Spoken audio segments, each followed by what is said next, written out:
And we're live. Welcome to the podcast. This is the podcast. So where is the thing that we're going to do? What are we going to do? What do you mean? Let's do it. All right. Here we are. Are we doing it? You're a little... Are we doing it? I think I should bring you up a little bit. Yeah, maybe a tiny bit. Yeah, I'm going to smidge you up and... Oh, smidge me up on the video? I think the video is good. But I appreciate your attention to detail. You're a regular Martin Scorsese.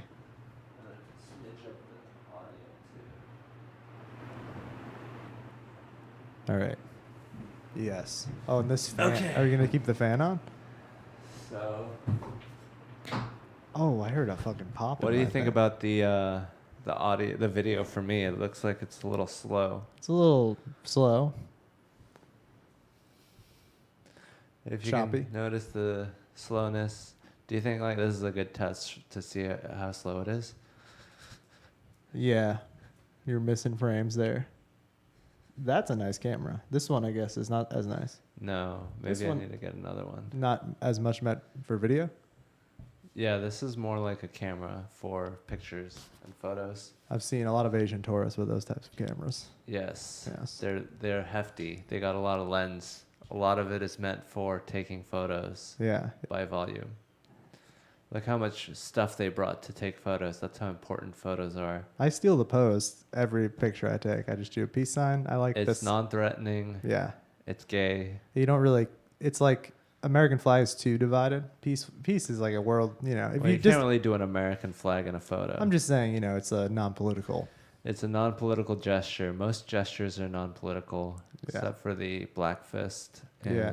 the middle finger is. If I paint just my fist with shoe polish and put that in there, is that not okay? And you can Black fist. do the N-word with your fist or what? Can I like?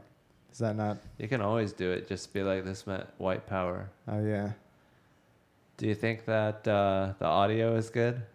I think it sounds pretty good. Okay. Yeah. I hear a tiny buzz, but I want to say that's headphones related. Yeah, there's a buzz. So I've got a buzz about me in the I'm comedy scene. buzzed. People are saying that I'm assaulting women. That's the buzz on me. The buzz on me is the alcohol in my body because I'm buzzed. Yeah, dude.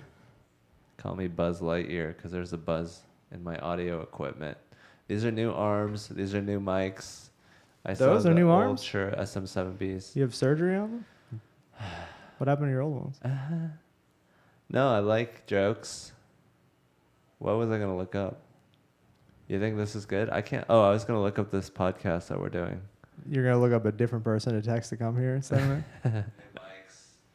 Those are new arms. Shure SM7Bs. You have surgery on them? That's You good. got you got a chat going? Don't show me that, dude. No one's really in it. Cool. What do you want to do? You want to talk about comedy? It's your pod, dude. Whatever you want to do. You want to be earnest? Comedy is an art form and a craft. I like to think of it myself as a philosopher, really, when I'm up there. I like to think of myself as a velociraptor. Yes. I've seen your act. There's a lot of dinosaur act outs. I've seen your authentic self. Really? Yeah, because that's how you do comedy is by being authentic, not by being an act. Not this guy. It's total act. You act like you have shitty jokes and tell them awkwardly. Yeah, it's a well thought out. It's kind. That's What? really hurtful. I'm gonna be honest. That was a really hurtful thing to do to me. Well, it's funny because people say you're a good writer. So if I say you're a shitty writer, then it's like, oh, everything else is just false. And then I say you're a bad performer, and that one goes under the radar. Yeah, you were being really nice to me before this. This is like when a girls show up and two guys are together, and you gotta be mean to me in front of them. Yeah, well, look at this guy. Yeah. I remember when I was like you back in the days when I was younger. and I am a less- shitty performer, but I think that people I like don't people like think- it. People relate to I it. hate performers. Performers are all the worst. Yeah. I mean, I agree because I can't do it. So I'm gonna obviously. Is that think why you agree, or is it because you're intellectually minded and intelligent and beautiful? Yeah, I think it's a mixture. I do think I'm a little too. I think I got to choose ugly or hot on stage. That's the thing I've been struggling. Ugly with. or hot? I can't be in this middle ground anymore. Why don't you just choose to just be yourself? I guess. How many years do I got to be here losing money before I decide to try something else? Though, what do you think? 14. Okay, So when I'm 43, I'll try something else. When you're 72, you should give up and die. Okay. But I mean, if as long as you're living, why not I'd like to make a continue quote, to do it? a black and white picture of you. When you're 72, you should give up and die. Hans Kim, 2023. So this is obviously not an ideal society, Yes. and therefore not an ideal comedy community. Okay. So what does that look like to you? What do you think that the road to stardom should look like? Should look like? Yes.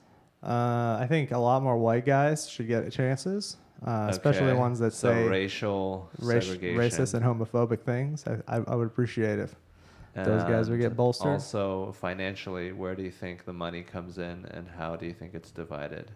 I don't know. Producers take a ton of money and give you $20, but at the same time, I would never do any of the producing that they do, and the successful ones, I guess, kind of deserve the money. But it would be cool if better comics could make enough cash in the scene to like be here all the time, like New York. Like you could do like 6 spots and make like $200 or like 150. That would be cool. Well, as long as the money is going to landlords and, you know, the fucking owners, and it's not going to the comedians, it's just inefficient. And like the bar people.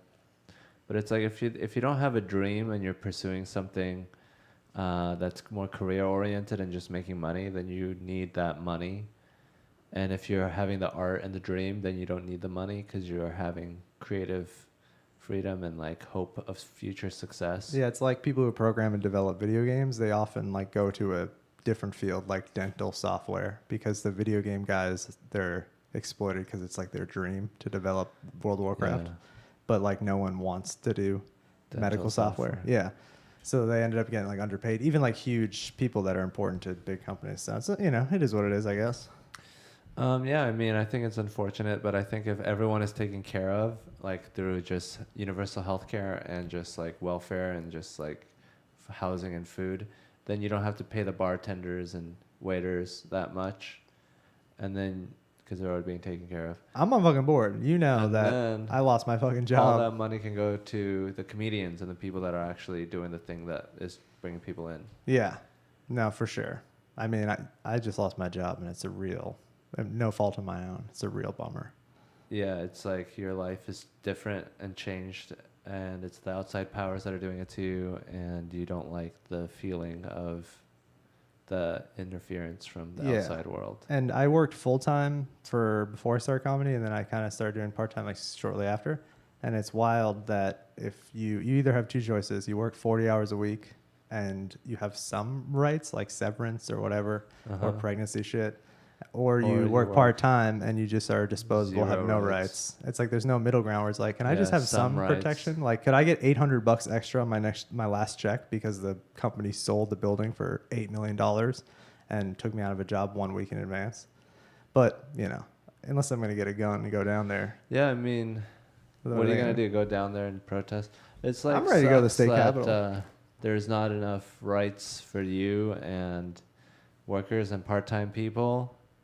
But, you know, what do you expect from a country that was founded on slavery? Yeah, and they use that fear of people exploiting. You know, my dad will be like the welfare queen thing. So, like, anytime they want to give anybody anything, Obama phones, it's always the fear of some people are going to use it that shouldn't. Instead of being like, all right, well, 10% of the people are abusing it, but 90% of the people are single mothers. Yeah. It's like, isn't that still a pretty good use of money? I'm sure. And also you can claw it back through taxes. Yeah. But then, no, you can't tax the rich because the rich earned it. They deserve it because they worked for it, because workers weren't allowed to collectively bargain and unionize. And that's the natural order of things. That's the way it should be. Rich people should just have a lot of power to just enslave people and have a plantation and get rich off people, because that's normal. And unions and people working together, that's cheating. What do you think about flat tax? By the rules. Like, I've heard this. All I hear is little things. I don't delve into shit. I'm really dumb. So I've heard the flat tax thing levied. Like, everyone just pay 10%, including billionaires. No, like, loopholes. What have you ever like thought about? Is that bad or good? You tell me. You're smarter than me. Flat taxes are a current indoctrination of the cephalus. I don't know what you're trying to, syphilis? I don't know People with much about syphilis. flat taxes. If you have a STD that's you can't get rid of like herpes like me, you shouldn't have to pay taxes. That's my tax. Your taxes, you have. Or if you give someone An herpes, you STD. should have to pay them like alimony for the rest of their life. So that bitch who Yeah. gave me herpes can pay my rent. Yeah, it's just a vicious cycle. Just one original herpes person just paying out. It was my mom. I got it in the womb. So Really? I just have it on my face. I don't have it Okay. in my penor yet. Your face was in your mom's pussy. Yeah, all up in it. How does that make you feel? Kind of uncomfortable, I guess. But I don't even really like putting my face in my girlfriend's pussy. So having my mom's pussy.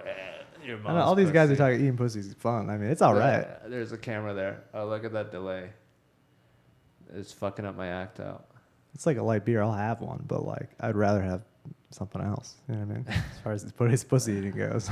You don't like eating pussy? I mean, if it's on sale, then I would do it. Let's say that. Do you like the results that it produces? Sometimes, but my girlfriend is hard to please, let's say, which, She's got an innie.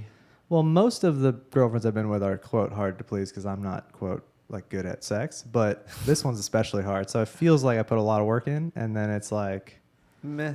yeah. And, Well, luckily we're recording this, so she's gonna see this. I would say like maybe that's the kind of women you attract is like the hard to pleasers, and then you're just really good at the struggle of like not being fully there and just like the middle zone, and that's just you guys just live in that zone. yeah, that sounds about right. We can have a little more success lately, I think. Orgasmically, Yeah. Well, I mean, like a few a year is a big. A That's few like a my. year That's like my keeps the stats doctor for. away. Yeah. So if I can get into like double digits this year, that would be Double- big. That'd be big news. so what are you gonna do differently? You just you just gotta show. It's like a basketball player. Just show up every day. You just put in the work, and you start seeing results eventually. You know what I mean?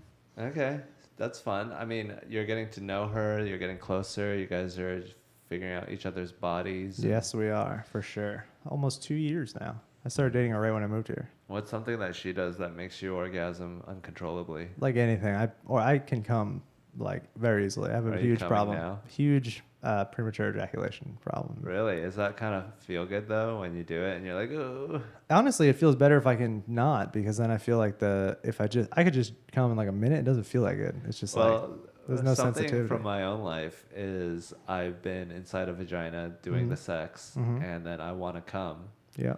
and then I hold it in, Okay. and then it's just sort of like thumps inside of my scrotum, Oh, and then I'm like, I didn't come, and now I'm losing the boner. that feels like it would hurt. So the worst of both worlds. Like I should have just come instead of trying to hold it in. The two things I do are one, I pinch my thigh really hard. So if I'm Ugh. like having sex with a girl, I'll just sneakily I'll just pinch my thigh. And the other one I do is I'll say, I want to hit my bowl real quick. I can do it with my girlfriend next, she's not a stoner. Hit my But when you're fucking a stoner, you can say you're going to hit the bowl. And also being high as shit kind of helps with the premature. So it's like a double sword. So you're like, hey, let's take a smoke break. Yeah, like after 3 humps. It's like going to hit that 3 bowl. humps, I don't and then know, you man. pump. I mean, sometimes I do okay. I'm selling myself a little short, but not really. Girls think I say this on a first date. They think because I'm saying I'm bad at sex, I must be good at it. And then they find out I was just being honest. And it's kind of funny because it's like, I told So you. bad at sex. What Yeah. is it that you think you do during the sex that makes it bad? I think I just don't have enough. After a few minutes of doing most things, I'm kind of over it. So You I get would, bored? I don't know. I'm just of not totally sex? present there. I'd Why rather. don't you just be like, oh my God, I'm inside a vagina. This is theoretically the coolest thing I could be doing right now. Anything else would be a downgrade. I should probably do that. I probably should say that about a lot of things. But the thing what I used with to my think. girlfriend is I always say to myself, like, if it was, because sometimes I deny sex, because if it was just a matter of climbing on top of her and humping for 2 minutes and coming, then yeah, I would do it all the time, every day. But now it's like a thing where if I do that, it makes her feel a certain type of way. So I have to be like totally like engaged and ready. Can't just use her like a masturbation tool. Yeah. So I like have to like pick my spots where I'm feeling up to the task of sort of of You not know? offending her. And then she says that you should want to do that to make me feel good. I'm like, of course I do, but I don't want to go out and play basketball all the fucking time. I like my basketball. You know what I mean? I It's mean, I like, don't like the pressure. It's like, oh, we have to have sex yes. 3 times a day. Then it's like, oh, here we go. But she's getting better at not pressuring because when she get upset if I deny her, that becomes like a bigger pressure that like, and then it makes a premature thing worse. Girls are told that men are horny animal dogs, and then when a man rejects her for sex, even though it's just a human thing to not always need to or have to or be able to have sex, and she's like, oh my God,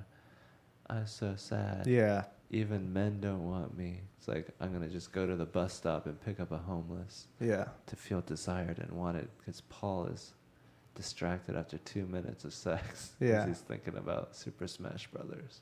Yeah.